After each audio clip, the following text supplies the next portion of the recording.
What's up, Taiwan? I'm Jaime Ocon with news from here in Taiwan and around the world.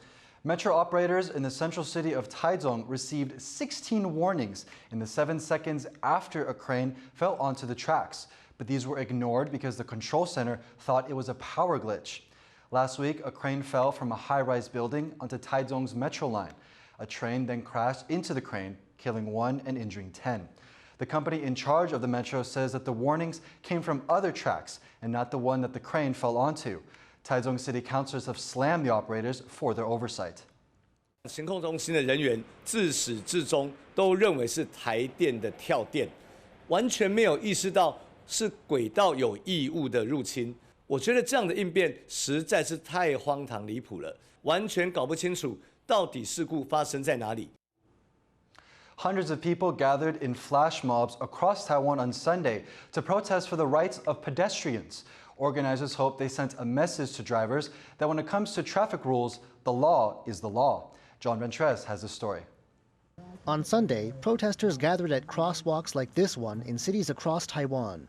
For 10 minutes, they blocked traffic, demanding the right to walk without fearing for their lives due to reckless driving. The protest sites, like this one in Tainan, are all places where pedestrians have been killed in road accidents. 在上个星期一，那9点50几分的时候，这一起事故的发生，带走了一个3岁的小女孩。 Marchers also spoke against poor infrastructure and a toleration of bad driving habits.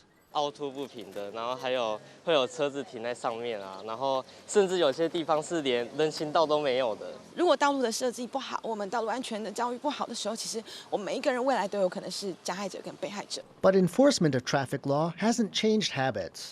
From May 1st to May 11th, the city of Kaohsiung alone issued close to 6,000 tickets for failure to yield to pedestrians. Some urban development experts say Taiwan's driving culture needs an overhaul. 特别是驾驶人要能够礼让行人这样的习惯的养成，我觉得这也是非常重要的。因为如果光靠政府执法，只是一阵子之后又松懈，大家就觉得我就可以继续。Marchers at Sunday's events hope their actions will both raise awareness and be a starting point for a change in Taiwan's driving culture. John Su and John Van Trieste for TaiwanPlus. Taiwan's vice president and presidential hopeful Lai Rejects has rejected one China as the basis for cross-strait relations. He says it will lead to Taiwan losing its sovereignty. 一旦接受九二共识，一个中国的原则，安尼咱的主权都无去安尼。这条的道路会让台湾行入更加深的陷阱，以后要回头都拢完全无机会。这是台湾上界大的悲剧。 The One China principle holds that both China and Taiwan are part of the same country. Lai made the comments at his first campaign rally in Taiwan's northern region. He also said he would improve cooperation between central and local governments if elected. Lai is chair of the ruling Democratic Progressive Party, or DPP. He is currently the only confirmed presidential candidate for Taiwan's upcoming elections in 2024. Taiwan's military is conducting tabletop war games, simulating how it would defend against a Chinese invasion. This is the first phase of Taiwan's largest war games, the Hangguang exercises. The second phase, featuring live fire drills, will be held in July. The tabletop games are designed to test Taiwan's response to a variety of military threats and are modeled after U.S. war games. It's been 1 year since the shooting in the Geneva Presbyterian Church in Laguna Woods. The hate crime sent shockwaves across the Taiwanese American community. Bing Wang finds out how people are dealing with the tragedy 1 year later.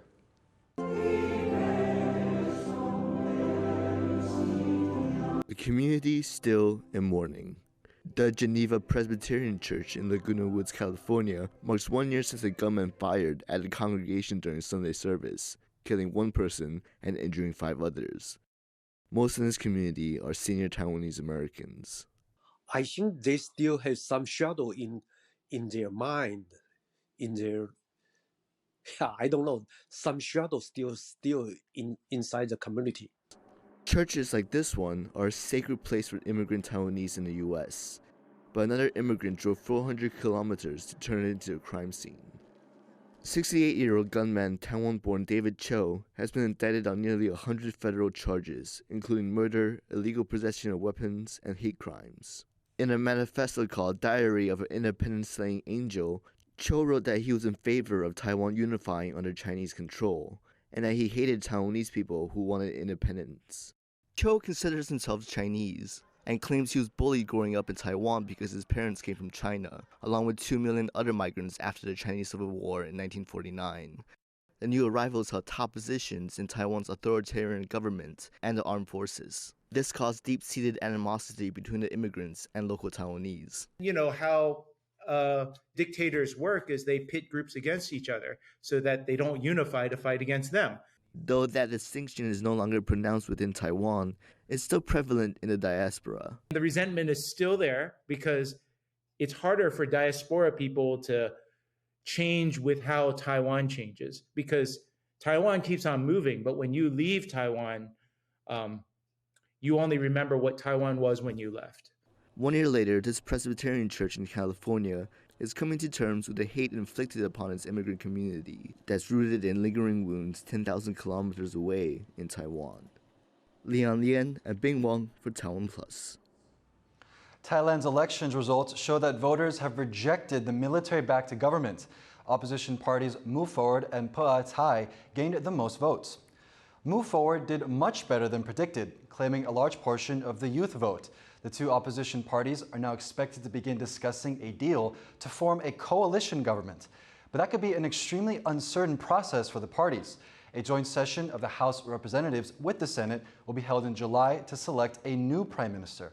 But some have said that this system is undemocratic, as the 250-seat Senate was chosen by the military government. Turkey's presidential election is headed to a runoff after no candidate secured more than half the vote on Sunday. Neither incumbent President Recep Tayyip Erdogan or his main opponent Kemal Kılıçdaroğlu met the 50% threshold to win outright. But Erdogan was ahead by around 5 points, with 90% of the votes counted. Erdogan has led Turkey for more than 20 years, and he has helped turn the country into a global player. But his crackdown on opponents following an attempted coup in 2016 has alarmed rights groups. He was also criticized for his government's slow response to 2 major earthquakes that killed thousands of people in February. Kılıçdaroğlu, a former bureaucrat, says he will work to revive Turkey's democracy and repair its economy if elected. At least 3 people have died in Myanmar after Cyclone Mocha made landfall on Sunday. The United Nations expects more than 2 million people will be affected as the storm brings 200-kilometer-per-hour winds and flooding. At least 100,000 people have been evacuated in the Rakhine state, where around 6 million people are already in need of humanitarian aid. Much of that area is low-lying and vulnerable to floods. 15 years ago, a storm surge caused by Cyclone Nargis killed over 138,000 people in Myanmar. The southern city of Kaohsiung has seen an increase in interactions between people and macaques. Now a local zoo is teaming up with a junior high school to show the public what to do when they encounter the monkeys. This Formosan rock macaque was found on the top shelf of a supermarket in Kaohsiung in southern Taiwan. The monkeys are a common sight in some parts of the city and have been known to interact with the locals, especially if they have food. To better educate the public, Kaohsiung's Shousan Zoo is teaming up with a local junior high school to show students how to behave around the animals. 学生大部分都住在寿山附近，其实对猕猴的知识都已经不陌生。但是我们觉得到了国中，孩子应该要负起一些社会责任，所以我们就跟国家自然管理处来做合作。The area of Shousan is a major habitat for macaques. But in recent months, there's been an increase in interactions between the monkeys and human visitors. The macaques are mainly looking for food and water, and generally don't like getting too close to people. Some citizens have called for sterilizing some of the monkeys to control their population. But conservationists say that approach could be harmful, and they say programs like the one at Sosan Junior High can help the two species coexist. 不去理解说他下山，是不是因为找不到过迁的环境，然后去做一个生态廊道，让他们可以互相交流，反而是要去结扎它的话，那如果对他们的基因多样性造成影响，其实这些都是很难去挽回的。With the monkeys showing no sign of leaving visitors to Sosan alone, city officials are urging the public not to feed them.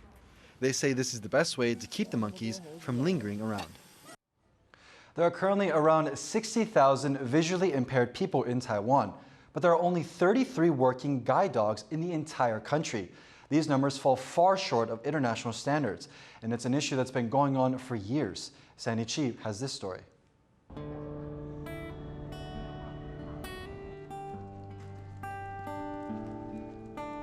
This is Yumi. She's not like other dogs that you might see on the streets. You should not pet her or play with her, as she is busy concentrating looking after her owner, Vito Lee. Vito is visually impaired. He relies on Yumi, a professionally trained guide dog, to get around. She's been guiding Vito for 3 years now. Over that time, the pair have formed an inseparable bond. 我觉得就像家人一样，对。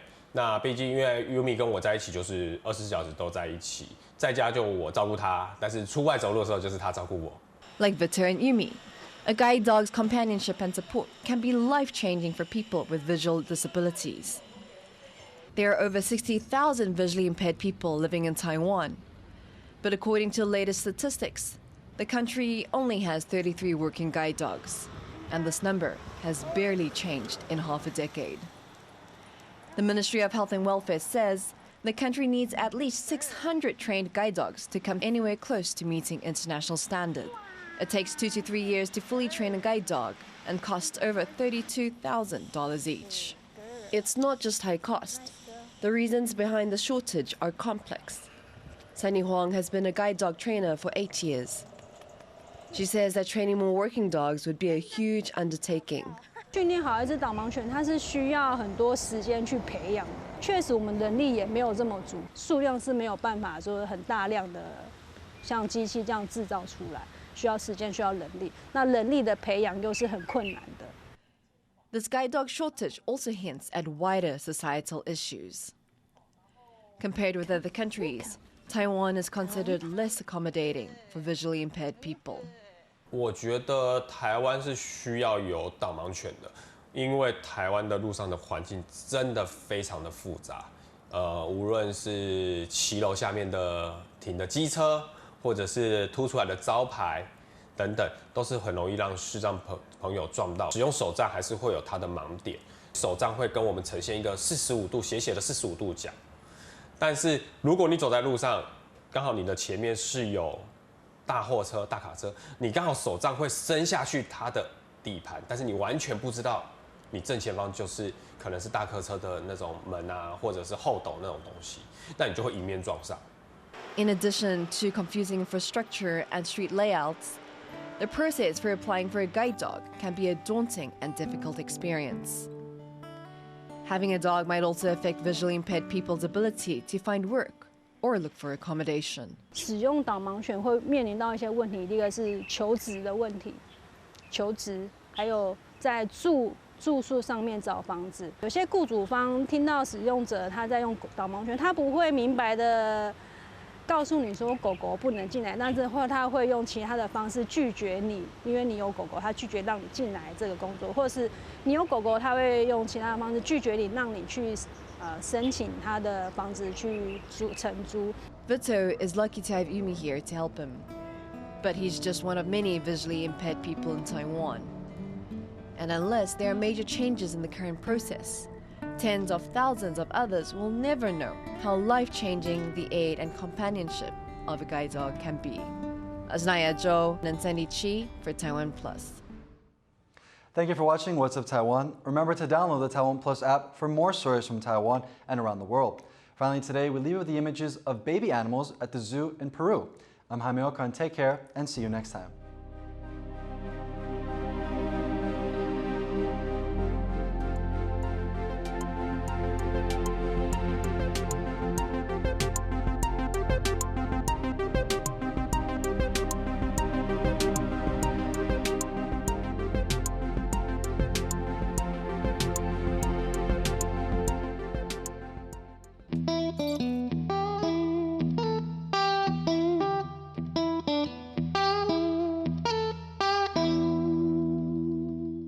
For more stories from Taiwan and around the world, visit TaiwanPlus.com and download the app.